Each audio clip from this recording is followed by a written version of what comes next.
안과 의사인 히라마츠입니다. 오늘은 시야 검사에 대한 진실에 대해 이야기해 보려고 합니다.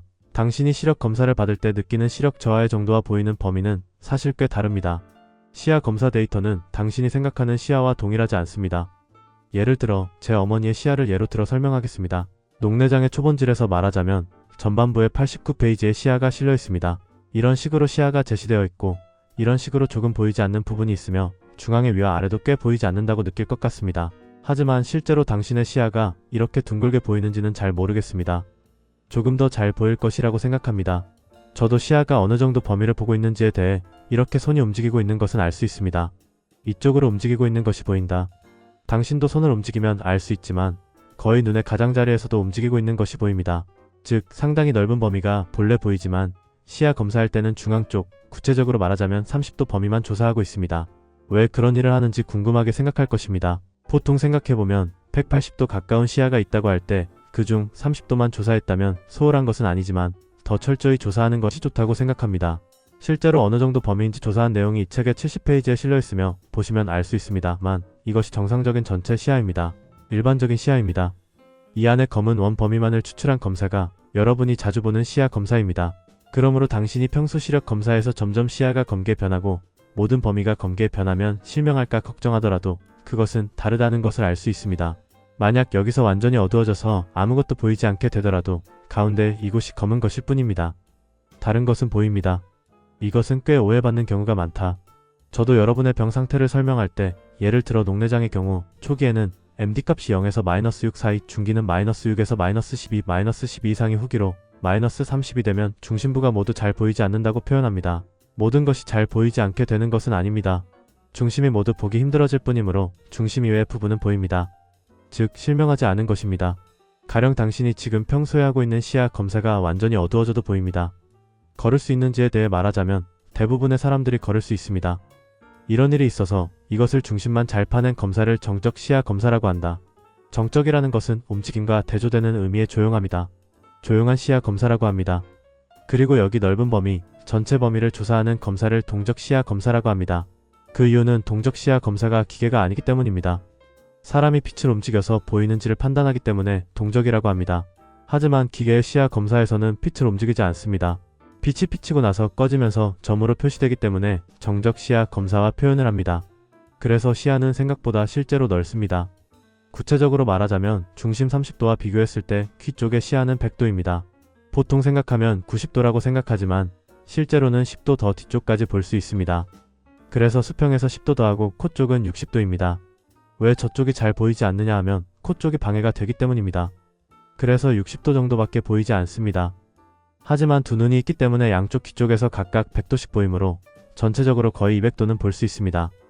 참고로 위쪽은 60도, 아래쪽은 75도로 보입니다. 그러니까 위쪽에서 말하자면 30도가 보이지 않더라도 나머지 절반이 남아있고 아래쪽에서 말하자면 75도이기 때문에 30도가 보이지 않더라도 나머지가 45도가 있는 것입니다. 그렇다면 코 쪽은 30도이다. 그래서 코 쪽은 30도, 위쪽은 30도가 남고 아래쪽은 45도가 남으며 귀 쪽은 70도나 남게 된다. 즉 중심이 보이지 않더라도 남은 범위는 꽤 있다는 것이 현재 상황에서 먼저 알아주셨으면 하는 부분입니다. 그래서 그게 무슨 뜻인지 궁금할 수도 있다. 그렇다면 넓은 시야의 검사를 제대로 하는 것이 좋지 않을까 하는 의문이 들 수 있습니다. 반은 말씀하신 대로입니다. 만약 당신이 녹내장이라고 들었지만 실제로는 다른 병이었다면 정적 시야 검사에서 중앙 30도를 조사하는 것은 그다지 의미가 없습니다. 그 이유는 -30도가 정상이고 그 외의 온도가 비정상일 수 있기 때문입니다. 한편 녹내장인 경우 대략 -30도 정도 나빠집니다. 그리고 중앙 30도를 조사하는 장점은 넓은 범위를 조사하는 것과 30도 범위를 조사하는 것의 세밀한 조사 정도가 다르다는 것입니다. 만약 100도 가까운 범위를 평소에 당신이 하는 검사와 같은 방식으로 검사한다면 상당히 오랜 시간이 걸릴 것입니다. 하지만 동적 주역 검사는 하고 있다고 생각할 수도 있지만 그것은 정말로 대략적으로만 조사할 수 있다. 자세히 일반적인 시야 검사와 같은 정도로 조사하려고 하면 더 많은 시간이 걸려서 도저히 할 수 없습니다. 그래서 어쩔 수 없이 중심의 30도만 조사하고 마치 그것이 당신의 모든 시야인 것처럼 매번 시야를 보여주며 설명하게 된다. 특별히 나쁜 의도가 있는 것은 아니지만 우리로서도 당신으로서도 항상 보여지는 것이 이 검사 결과이기 때문에 30도 시야가 모든 것처럼 느껴질 수 있습니다. 의사도 그런 기분이 들기 시작한다. 다르다는 것은 알고 있지만 MD값이 -30이 되면 30도 시야가 모두 검게 변해 이 사람은 더 이상 일상생활을 할 수 없게 될 것이라고 생각하기 쉽습니다. 또한 경우에 따라 클리닉에 따라 동적 시야 검사 자체를 하지 않는 클리닉도 있습니다. 그 이유는 그렇게 중증의 환자는 일반 클리닉에는 그렇게 많지 않기 때문입니다. 물론 우리 병원처럼 녹내장 환자가 많이 오는 곳이나 종합병원에는 많은 분들이 계십니다. 환자 수가 경증 환자와 중증 환자라면 통계적으로 중증 환자가 더 적다는 것을 알 수 있을 것입니다. 즉 일반 클리닉에서는 거의 이루어지지 않을 정도로 중심이 전혀 보이지 않고 주변만 보이는 사람이 많지 않다는 것이 현재 상황이다. 더 자세히 조사하기 위해서는 전체적인 그림을 이해하는 것이 먼저 중요하다고 생각해주세요. 당신이 중심을 볼 수 없게 된다면 어떤 기분이 들까? 중심만 보이지 않는 것이 아니라 그 부분을 포함해보기 어려워진다. 그 보이는 부분을 잘 활용하여 흰 지팡이인 백색 지팡이를 사용하며 걷는 분들이 매우 많습니다. 그렇다면 시력은 얼마나 될까요? 시력에 관해서는 기본적으로 0.1 이하가 됩니다. 그 이유는 30도는 보이지 않더라도 다른 70도는 보이기 때문에 꽤 많은 부분이 남아있기 때문이다. 보이는 범위가 넓다고 생각합니다. 시력이 더 좋아져도 좋을 것 같아요. 하지만 시력이라는 것은 정말로 중앙의 중앙에서만 보고 있습니다. 즉 당신이 글을 읽을 때 옆쪽에 글자가 나오더라도 무엇이 나오는지 알 수 없다고 생각합니다. 손가락이 움직이고 있다는 것은 알 수 있습니다. 하지만 예를 들어 시야의 중앙에 놓이면 손가락의 지문이 보일 것이라고 생각합니다. 하지만 밖으로 내놓으면 손가락이 있다는 것은 알겠지만 어떤 색과 형태를 가지고 있고 어떤 지문 상태인지 전혀 알 수 없습니다.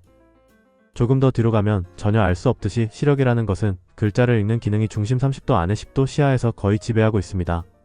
예를 들어 30도 시야에는 큰 문제가 없더라도 중심 10도 시야만 매우 나쁜 사람도 있을 수 있다. 전체적으로 말하자면 중심 10도는 정말 작은 범위인데 그 범위만 나빠져도 시력이 떨어지기 쉬워요.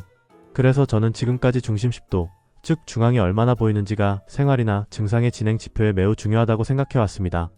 그래서 중심 10도 시야와 30도 시야를 체크하는 것이 일반적이라는 표현을 했습니다. 물론 상황에 따라 30도만으로도 괜찮은 사람도 많다. 내 환자 중에도 그런 사람이 있는데 10도와 30도의 시야를 조사해두면 한 번은 안심할 수 있다고 표현하는 것은 중심 10도가 나빠지면 시신경증이라는 병을 가진 사람을 제외하고 중심 10도만 보이지 않고 나머지는 모두 보이는 사람도 있다는 것입니다. 시력은 어떻게 되냐면 0.1 이하입니다. 즉 시력이라는 것은 정말로 중앙에만 집중되어 있다고 생각해주세요. 그것은 정말 충격적일 수 있다고 생각할지도 모른다. 하지만 그 중심 10도를 어떻게 지킬 것인지 철저히 조사하고 중심이 조금이라도 나빠지면 적극적으로 치료하는 것을 주저하지 않기를 바랍니다. 왜 이런 말을 하냐면 예를 들어 제 어머니의 시력 검사에서 이렇게 전체적으로 여기와 여기만 예를 들어 그게 가운데도 그렇지만 일부만 나쁘다고 한다면 아직 괜찮을 것 같은 기분이 듭니다. 환자도 그렇게 생각합니다. 시야 검사를 봐도 별로 나쁘지 않다고 환자는 말하지만 가운데가 나빠지고 있기 때문에 더 강하게 치료할 필요가 있다고 의사는 말한다. 눈약은 이미 충분히 사용했으니 이제 수술도 고려해야 한다고 하자 환자는 그렇다고 해도 가운데는 보이니까 괜찮다고 말한다. 그 외에도 제가 자주 MD값이 -6까지가 초기 -6에서 -12가 중기 -12 이후가 후기라는 표현을 하는데 중간이 보이지 않았다는 것은 초기인데 왜 수술을 해야 하는지 환자가 생각할 수 있는 경우가 있다. 초기 단계라고 하더라도 중간이 나쁘고 진행되고 있다면 의사는 조금 과하게 치료하는 방침을 권장한다.